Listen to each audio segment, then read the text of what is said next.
Jacksonville Beach. This is the Boston Whaler 17 Montauk, just arrived here, loaded 17 Montauk. This is the most popular boat ever built. Not just most popular whaler, most popular boat ever built. They've been building this model since like the 60s. This one has the 115 Mercury on it. That's an upgrade. 90 is the standard engine on here, so this has got plenty of power. You've got 4 rod holders in the back of the boat, great for trolling or just for carrying the extra rods.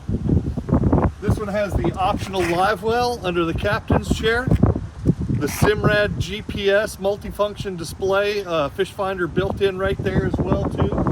Tackle storage on the starboard side of the console. Cushion rod holders on the front of the console. Cushion cooler seat. A nice big casting platform on the bow of the boat.